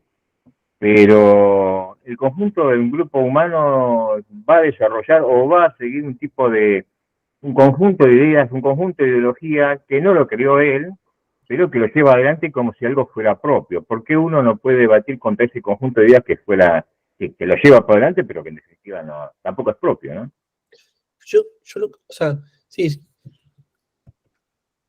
es perfecto lo que planteas, porque yo lo que veo es que se dan dos experiencias. Otra vez, se constatan dos cosas. Si querés, hacemos un pequeño ejemplo de dialéctica de dos cosas antagónicas, los dos casos. En el primero, esta cosa, absoluto respeto de la experiencia del otro, ¿viste? Tu lectura, mi lectura, cada quien con su verdad, qué sé yo, ¿no? De eso no hay ni siquiera por qué desarrollar la superficialidad, la insuficiencia de esa posición. Cada quien con su verdad, eso es seguro. Pero lo interesante, me parece, lo que está tratando de señalar Hegel todo el tiempo de este texto, es que tampoco parece ser muy fructífero, y yo creo que eso se puede constatar muchas veces. Lo que en Argentina, no sé, hay una expresión en Argentina que es bajar línea. La cotidianidad con que la experiencia de que una bajada de línea no llega a ningún lado, e incluso puede ser más impotente, más contraproducente de la posición posmoderna anterior. Cada quien con su verdad, qué sé yo. Puede generar rechazo, bueno, lo opuesto. Yo creo que hay experiencias, todo lo que he tratado de decir es que hay experiencias más ricas que otras. Hay gente que se ha equivocado mejor, por decirlo así. Ha llegado mucho más lejos. Que hay gente que tiene más conceptos, más riqueza, más plenitud, pero que en el momento del encuentro con el otro, la bajada de línea o la imposición de esa experiencia no va a tener efecto, porque el otro solo va a poder leer su experiencia desde su experiencia. Entonces, a lo que invita la dialéctica es a decirle esto al otro. Yo uso tu lectura, uso tu posición, tu perspectiva, para hacerla desesperar de sí misma. Y eso es todo lo que yo puedo hacer con el otro, no hay más. Eso es lo que yo pienso. Si estamos en una asamblea y vos te pones en una actitud rompehuelgas, o querés reivindicar tus ahorros en el banco, no hay más. La libertad de cada sujeto. Yo lo que te puedo invitar es para que no te vayas corriendo, para que no me rechaces directamente, tratar de usar tus lenguajes, tratar de usar tu posición, tratar de sumergirme lo más posible en tu situación, en tu experiencia. Y no soy boludo, yo sé que quizás sea algo más, pero hacerte desesperar de tu posición usando tus tesis, tus doctrinas, llevar a que vos mismos hagas el movimiento dialéctico. Y esa es la maestría de los grandes docentes, es toda la figura de Sócrates. Pero yo partiría de la experiencia de que la cuestión posmoderna, cada quien con su verdad, bla, bla, no llega ni a la esquina, pero las grandes bajadas de línea, es que yo creo que peor todavía, son las que más entran por un oído, saben por la otra.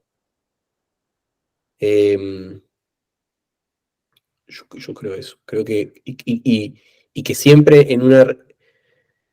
que es más efectivo ese camino de la duda y la desesperación, esa inquietud en el otro, entre más uses los conceptos, esa organización del mundo que está proponiendo el otro. ¿Entendés lo que digo? Más fácilmente, si vos estás seguro que el otro está equivocado, más fácilmente se dará al otro que está equivocado si jugás su juego. Claro. Si lo llevás vos a él a sus contradicciones. Con mucha mayor efectividad. No vengas de afuera a decirle, no, pibe, porque vos no leíste el capítulo 3 de acá y además no fuiste a esta asamblea y además...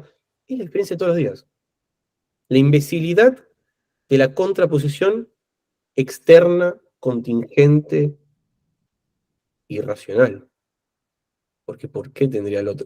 Esa frase está en introducción, es el comienzo del libro. ¿Por qué una conciencia tendría que aceptar para sí un parámetro que no le es propia? Que es mío. ¿Por qué? ¿Quién te dijo? Por suerte no, porque imagínate si vos cuando eras un adolescente todo el mundo te aceptaba tus parámetros adolescentes. Entonces Claro. yo veo que en esta invitación de la dialéctica es a dejar de ser el muchacho testarudo, que los dos se encuentran y dice A, el otro dice B, el otro dice B, te dice A. Salir del A versus B, de los dos muchachos testarudos, es que A trate de usar el lenguaje de B y B el de A, y ganará el que tenga los conceptos con mayor temple, para la mayor cantidad de contradicciones.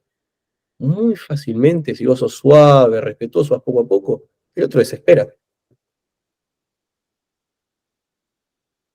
Claro, sí, es Si, una cuestión de forma. si es que sabe de lo que habla. Por eso, cuando alguien dice boludeces, lo mejor es dejar que hable. Claro.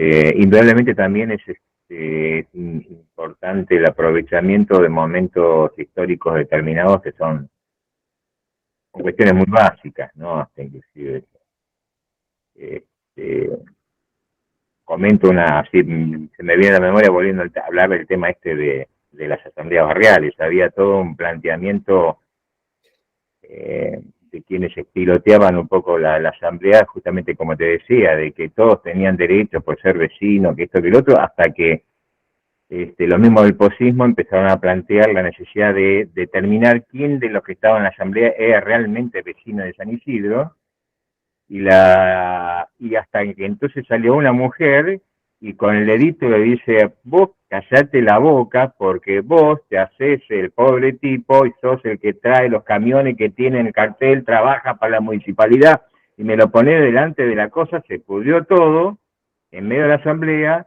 y ese lineamiento, esta contradicción lo resolvió la misma gente aprovechando este tipo.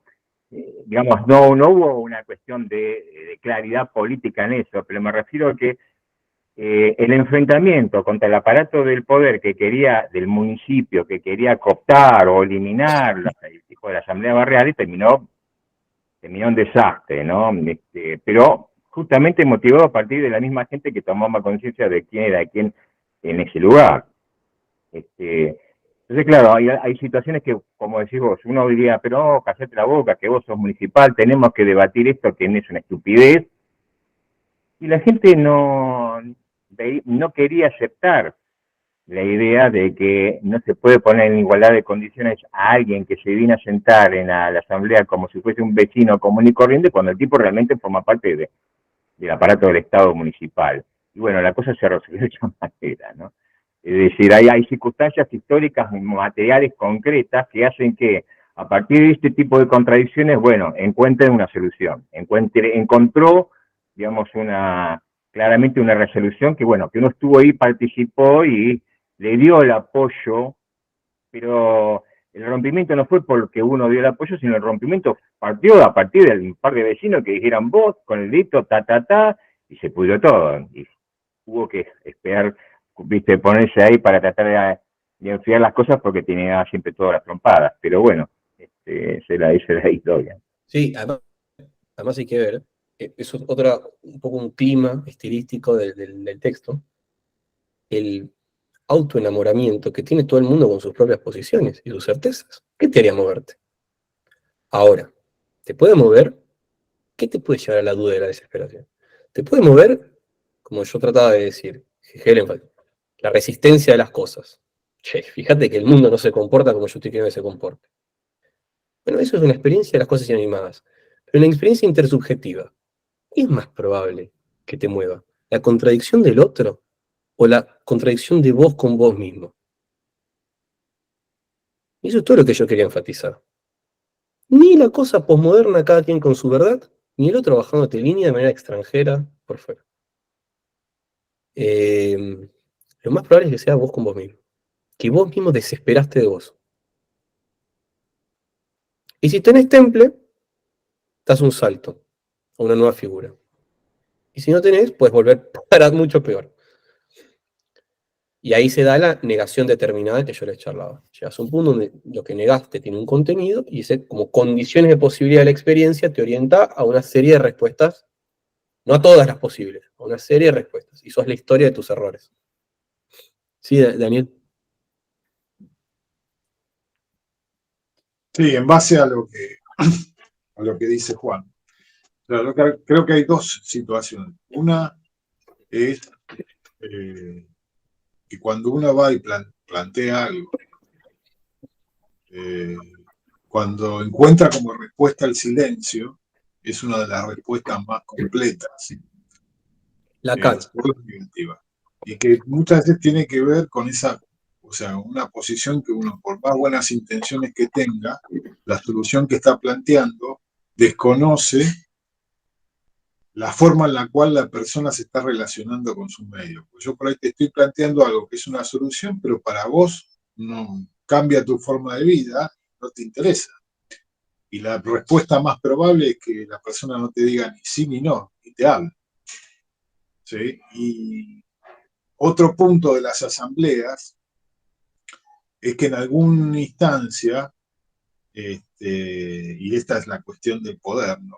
O sea, las asambleas terminaron siendo un momento catártico, pero no había resolución en una instancia de gobernabilidad, o sea, no servían para tomar una decisión que era la decisión del conjunto mayoritaria y llevarla a cabo.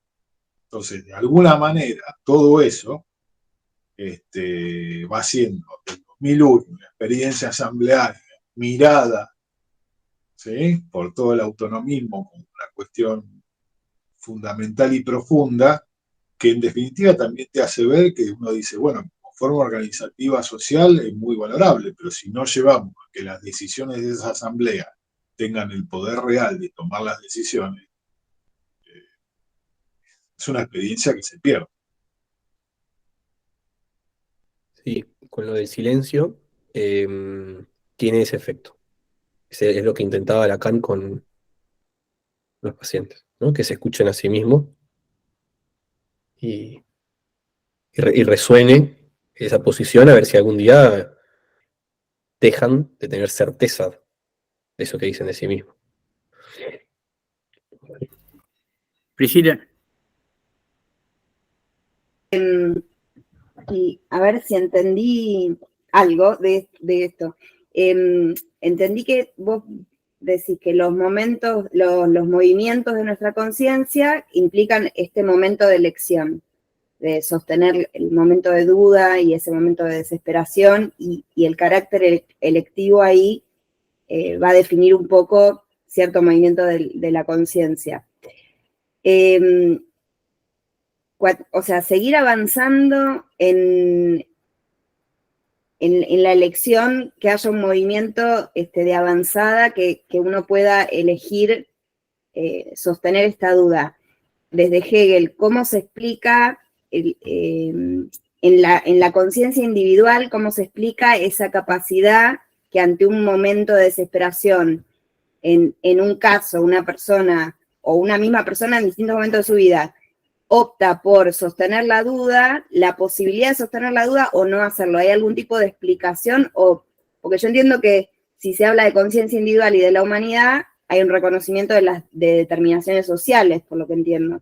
Pero, ¿qué es lo que explicaría que en un caso se sostenga la duda, en otro no? ¿Hay algún tipo de explicación en relación a eso? Mira, esa pregunta también es, o sea, me preguntas en Hegel, también es una pregunta mía personal. Yo sé que Hegel ahí cree en la libertad humana. Ahí es un burgués que cree que los seres humanos son libres y pueden autodeterminarse, como kantiano. No sos totalmente libre, porque está lo que yo explicaba como negación determinada. La historia de tus errores te llevó a negar ciertas cosas, no es una nada vacía, tiene un contenido y te plantea como condiciones de posibilidades trascendental que vos puedas tener varios caminos, pero no todos. Y vos sos libre de algo nuevo, una nueva figura, o de volver a las anteriores, retroceder. La respuesta de de Hegel ahí es la de un liberal burgués, cree en la libertad humana. Si uno es materialista y cree en el determinismo, ¿qué hace que algunas personas den ese salto y otras no? Bueno, para otra charla. Porque podemos pasar al socialismo utópico, podemos pasar al anarquismo, podemos querer ser feudales, no sé.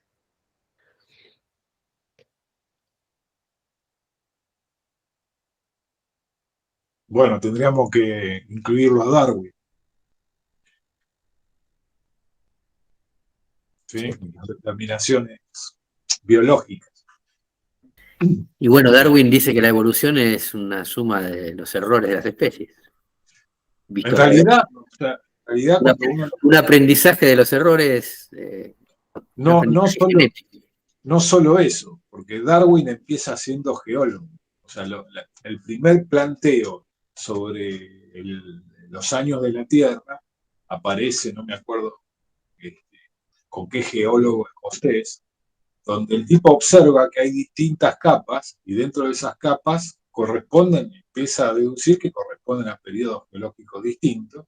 Pero Hegel en la portada del libro, ¿sí? Vamos a pasar a sacar. Un segundito, ¿sí? Dice, profesor de filosofía, miembro de la Sociedad de Mineralogía. Claro, bueno. Porque era el gran flash de la época. Imagínate descubrir de repente capas de millones y millones de años. Bueno, eso es el pensamiento histórico. Que ahí empiezan a investigar las capas y se dan cuenta que hay fósiles dentro de esas capas y que no corresponden a esqueletos de animales que los ven en su hábitat. Entonces, ¿sí? O sea, siempre lo vemos a Darwin también como viejo y tenemos que hablar del joven Darwin, el que hace el viaje en el Beagle, se pasa 5 años dando vueltas por todos lados y bueno, cae por acá, supuestamente se llevó el mal de Chagas y entre esas otras cosas que encontró va a Galápagos y se da cuenta que de acuerdo a la geografía hay adaptaciones que corresponden, o sea, que ahí tenemos otra situación que tiene que ver con el medio. Y cuando revisamos históricamente las mutaciones que dieron origen a lo que hoy somos, ¿sí? Vemos que también estamos, o sea, si ese meteorito no le pega a la Tierra y hace pelota a los dinosaurios, hoy no estaríamos acá, digamos. También hay una serie de condicionantes que no son propios de la voluntad humana, ¿sí?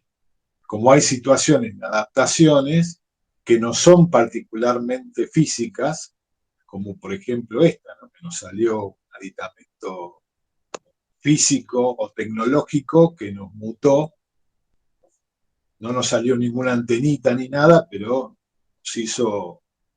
nos inventó un miembro más, con lo cual variamos la forma en la cual nos comunicamos. Sí, pero no de manera otra vez contingente, sino siempre en relación con la historia que teníamos antes de que surgiera eso. Bueno, sí, es así. Mirá, yo me acuerdo de algo, ¿no? Para ver, ¿no? Determinados elementos que tenemos en esto, en Chomsky como lingüista, ¿no? Que cuando hace la aseveración de que hay determinaciones biológicas que hacen que podamos aprender cualquier idioma en un determinado periodo de tiempo durante la infancia. Y hay un caso que yo me acuerdo de Nicaragua, previa a la revolución, evidentemente son absolutamente pobres y nacían con algún tipo de discapacidad. Entonces había el caso de una mujer que se llamaba María sin nombre, una señora sordomuda, que no quedó al margen de todo y trataron de enseñarle un lenguaje a partir de un lenguaje de señas y en su desarrollo no lo pudo aprender cabalmente, pero tuvo determinadas formas de comunicación. Posteriormente a la revolución, para evitar esas situaciones, se armaron colonias de sordomudos, ¿sí? De chicos sordomudos, chicos y chicas sordomudas. Cuando quisieron imponerle el lenguaje de señas, resulta que los pibes y las pibas desarrollaban su propio lenguaje. O sea, ellos desarrollaron su lenguaje a partir de algo que ya teníamos o tenían adentro, que era la forma de comunicarse. O sea, hay determinaciones previas, pero esas determinaciones no son solamente históricas. Hay determinaciones que son biológicas. Y esas son parte de las que deberíamos conocer también. Sí. ¿Por qué somos de una forma y no de otra? A ver, ¿por qué nacemos indefensos? Y nacemos indefensos porque nos pusimos en dos patas, la cadera se achicó y ya no podía salir un pibe desarrollado. Y bueno, eso genera otra determinación, ¿sí? Que te da una relación determinada. Cuando nos asociamos, es imposible generar conflictos si no desarrollas lenguaje. El desarrollo del lenguaje tiene que ver con la forma en la cual se tiene que gestionar un conflicto dentro de una determinada comunidad. Si no, se matan todos contra todos. Sí. Bueno, bueno, eso era lo que quería compartirles sobre Hegel. Quizás bueno, esperar que la aplicación de este procedimiento, de este método, les sirva tanto como a mí. Que a mí me parece una manera muy fructífera de relacionarse con los propios conocimientos y para aplicar en el encuentro con el otro. Bueno, compañeros, faltan 2 minutos para cumplir nuestro horario habitual de 2 horas. Creo que estuvo perfecta, muy buena la presentación de Diego, muy instructiva y muy diseñada para que cada uno se escuche a sí mismo, que escuche de sí mismo cómo se escucha a sí mismo. No tenemos claro por dónde seguir, cuál será el próximo tema de este grupo, pero más o menos en un mes nos volvemos a encontrar con el grupo de Conciencia y Socialismo y abordaremos con otro expositor y con otro libro el tema que en general todos abordan o tratan del tema de la biografía humana, ¿no? Porque hoy vimos un poco en términos muy filosóficos la construcción de la personalidad como suma de experiencias y contradicciones y obstáculos, que también lo hemos visto en otros textos que tratamos el año pasado y bueno, y si alguno de ustedes tiene alguna propuesta para el próximo encuentro, no solo de texto, sino de presentación, sobre esta misma estructura que venimos trabajando, bienvenido sea. Nos mantenemos en contacto. Buen fin de semana. Muchas gracias por la atención. Gracias, Diego. Muy bueno, Diego.